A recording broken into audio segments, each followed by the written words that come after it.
So what does an expert negotiation look like? This is Ron Wojciechowski for Real Estate in a Nutshell.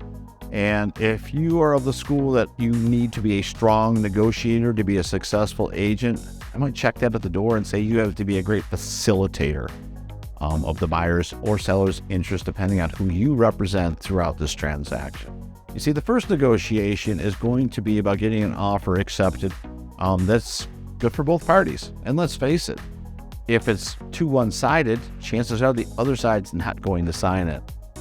Facilitation is the biggest part of everything. And if the buyer makes an offer and the seller doesn't like it and they give a counteroffer, as long as the agents are the messengers and not getting emotionally involved or over negotiating, you probably got a better chance of success. And here's what I mean. If the buyer wants to pay $250 and the seller wants $275 and the buyer, I'm going to get you this property for $250 and be an expert negotiator, they can actually be getting in the way of a deal. And if the seller's agent is too dug in, firm on $275, the message is maybe the buyer and seller would actually agree on a different price. And this is where the ego has to be set aside. We facilitate these types of situations to get the best possible situation for both the buyer and seller. And that's what makes a contract. Now, after it's under contract, we go through inspections.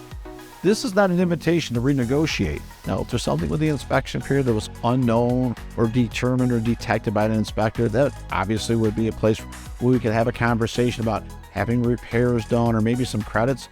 But to simply lock up a property for a few days, only to go back and attempt to renegotiate at a much lower price, it does harm the seller. Maybe the buyer and the agent don't care, but it does harm the seller. And I think ethically, we want to really make sure that we're putting deals together where it's a win for both sides and it makes sense with true intent. I think over time, if somebody consistently over negotiates or goes back to claw back more money in the negotiation period, at some point in time, I believe that the other agents are going to realize that, and they're going to be a little bit more close to the vest about how they initiate and negotiate that first part of the offer. Now, if you are also tied up in inspection periods and something unforeseen comes on that you can't settle during the inspection period, I'm going to recommend that you do a simple strategy.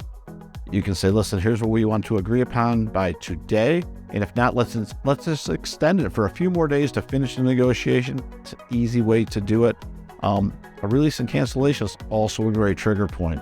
If we're butting heads and we can't get something figured out, hey, we can agree to this or we can cancel. You choose. And I think those either ors help really make sure that it's not the agents making decisions for the buyer and seller. It's the buyers and sellers getting presented information where they can choose to do what they feel is best for their self-interest. And I hope this helps you out a little bit. It's not prevalent in the industry, but is there over negotiation? Absolutely. So let's be facilitators on the way to being awesome negotiators. Hope this helped you out. This is Ron Wojciechowski for Real Estate in a Nutshell.